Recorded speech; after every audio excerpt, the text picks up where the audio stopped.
Well, on to the next. This is the day the Lord has made. I am rejoicing and I'm so glad in it. Well, Pam is back. My girlfriend Pam is going out of town and she gave me this jacket or coat, and as you can see the zipper is broke. Well, she doesn't want, see there it came off the hook. She doesn't, and I get it focused, you see it?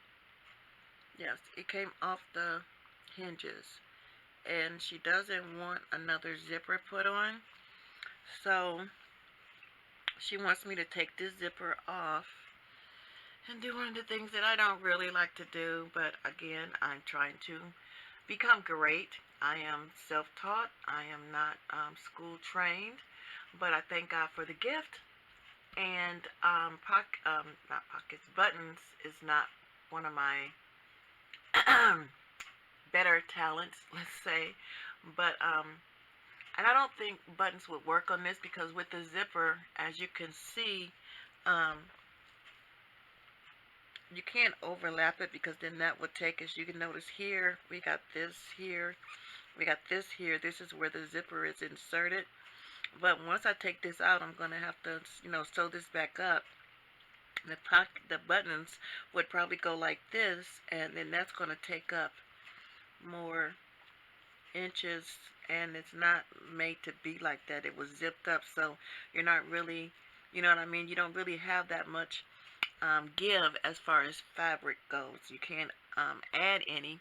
So what I'm hoping I have is two buttons. I'll put one here, and provide like a hook to go over whatever side I decide. And that way she'll still have an enclosure, but it won't take away from, the feel of the jacket, because I'm afraid if I put buttonholes in it, it's going to be too tight on her. The zipper just zips up. There you go. So this is phase one. So I'm getting ready to take the zipper out, and then I'm going to go through my bucket of buttons and see what I can come up with as far as finding a replacement. We're going to get rid of the zipper and we're going to insert buttons. All right, you guys, I thank you so much for your support. Like I said, this is year 2020. I have so many goals, and, I'm a faith-driven woman, and you have to speak it into the atmosphere, have faith and believe, and it will come to pass. If you're not living all willy-nilly, you've got to live the life that you talk about. And I am a Christian. I have faith. I love the Lord. He has done so many great things for me. Even with my channel, I remember just asking, I'm trying to reach 100. I'm trying to get 250 views. And you guys, I am pushing up 4,000. And I thank you guys. And for some, they might say, seriously? But coming from where I've come from, that is just amazing to me. And my goal is to get to 1K. My other goal is to get my YouTube award. My other goal is to become an influencer. My other goal is to be an ambassador of some brand. And so my big goal, which may take me a year or two to get there, but is to have someone like what I do. My creations, my goal for this year is spring and summer. I'm only going to wear the clothes that I make. That's either from creation, from start A until I finish it, or things that I DIY. So that is my goal, because I want to get out there. And I haven't really been able to sew like I really want to, because I can never get away from doing alterations, which I am so grateful for, because it has allowed me to upgrade some of my equipment.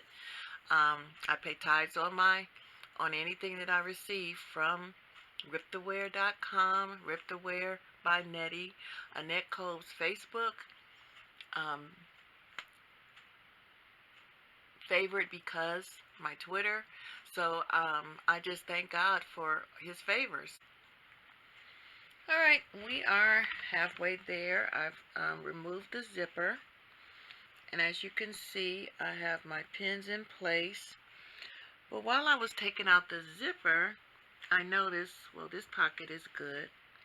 But then I noticed this pocket. And my goal always is to, when I do my revamps, my DIYs, I want the garments to be better than they were before. So, like I always save everything. My sister has gifted me so many articles, leather, suede. Well, she gifted me these leather pants to do whatever, and I noticed that it had a lining, and look at the color of the lining. While it's not exact, it's close enough. I mean, it's a pocket. It's the inside of the jacket. But at least we won't have the one that does not look so great. So I'm going to use the pocket as my pattern. And then I'm going to replace it. So how I'm going to do that is, please bear with me, you guys. I didn't put my camera on my tripod. So I'm going to take this fabric, well, it's the lining, and I'm going to put this pocket over it. I'm going to remove it from the pants. I've already started taking the pants apart for another DIY. I'm going to make a clutch out of this leather. And so I removed the bottom of the pants, and then I just had, it's almost like shorts. But the lining, I'm going to cut the lining out, and then I'm going to fold it in half, and then I'm going to place this on it, cut it out, and attach it. I don't know if I'm going to use my serger or not. Attach it to the inside. Well, this basically is part of the lining, so it won't be seen on the outside. But again, when I see something, I want to fix it. So I think somebody tried to hand sew it, and they didn't do too great of a job. There you go. Can you see? Yeah, they tried to hand sew it. And it doesn't matter if you're doing it on a machine or if you're doing it by hand. If you're not doing a good job, it's just going to show. And this was hand stitched, but as you can see, my focus is a little off. It's not a great job. So I'm going to redo that, and I'll be back. All right, you guys. Again, thanks for your support. Bye. I forgot to show you guys the pocket. There was one pocket that was a little raggedy. So what I did was I took some lining from some jeans that my sister had gifted me, and I cut out the old pocket. I traced it, and I added this lining to the outside of the pocket. So there it is. It worked out to where I didn't have to serge it. I just did a zigzag stitch. No one's going to see it, but the other one was, it had a split, and it was hand sewn, so it was kind of, tacky looking. So, like I said, I took the lining from some leather pants that my sister gifted me. That's the pocket that I did the revamp on, and because it's on the inside, it's not like someone's going to see it, so I replaced the one on the right. All right, you guys are supporting me, and I so appreciate it. Remember, pick up the phone, call someone you haven't spoken to in a while. Just let them know, hey, I was thinking about you, and I thought I'd give you a call. All right, you guys have a great one. Reach out and touch someone. Like I said, not only will it bless them, but it will also bless you. Alrighty, well, we have completed my friend's coat. I decided it's not one of my favorite things to do, but I added buttons. And I've got a whole thing of buttons, but they're different sizes, different shapes. I was gifted the majority of them, and then when I catch a sale at Joann's, it's mostly Hobby Lobby. When I catch a sale, I just grab them up, and I usually pour them out and then just start looking for matches. So I was only able to, you see the top, they came in a pair. And then these two were a pair. And then this one was by itself. That one's by itself. And then this one was another one by itself, but it was a different size. And if you notice, these has 4 holes. That has 1 hole. So you just kind of try to make them all the same colors. And then, you know, I measured 4 inches in between each button. And then it was 1 inch from the end of the coat to the button. So I measured them all, and then like I said, the smallest one is down here. As you can see, this matches up. And then at the top, these are the, I guess you could say, the centerpiece. And then I put a snap here so that that would ensure that it would all match up perfectly. So, like I said, the coat was meant to be kind of baggy. So what I did was, if you know the little things that you put on your ponytail, that is what I used. And I basically brought it together. I measured it also 4 inches apart. Hand sewed it around, and then brought it through the hole, and then made a hole at the top. And so that way you'll have some tension when you put it around the button, and it will keep it in place.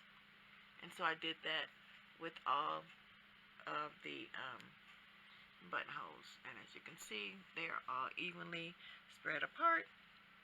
And there you go. So again, this is Annette with Rip the Wear by Nettie, Annette.com, GoDaddy, Annette Kolbs, Facebook, akolbs87, Twitter. So please share, like, give me a thumbs up, and if you hit the notification bell on Facebook, every time I post a video, you will be notified. Again, I thank you guys so much for your support. I thank you for sharing. We are continuously growing. This is a movement, Rip the Wear by Nettie, where we take clothes that you don't want to wear anymore, and I turn them into clothes that you can't wait to wear. So again, I thank you guys for your support. Please continue to share, like, hit the notification bell, and leave me some comments. Let me know some of the things that you would like, if you could, to have revamped DIY. And you can send me stuff and just ask me to work my magic, and I will turn it into something gorgeous. You can send me your measurements, or you can send me the item, base stitch it, send it back to you. We can make this thing work, okay? My goal this year is to become a brand. I'm also hoping to become an ambassador. That is where you basically promote a brand. Like, I want a Yuki industrial type sewing machine. That is a sewing machine that professionals use. I've never been school trained. I'm self-taught, and I'm told I'm pretty good. So I would love to have a Yuki, if anyone's out there listening, industrial type sewing machine. That gives you a more professional look. You can do more things with it. It's ran by a motor. I just got a Brothers Strong and Tough machine. It will allow me to work on thicker type material and not worry about the needle breaking. I mean, there's still some worries, but it's not as serious as if I had a different type sewing machine. So we are growing. I'm turning things around. It's basically paying it forward, and that is because you guys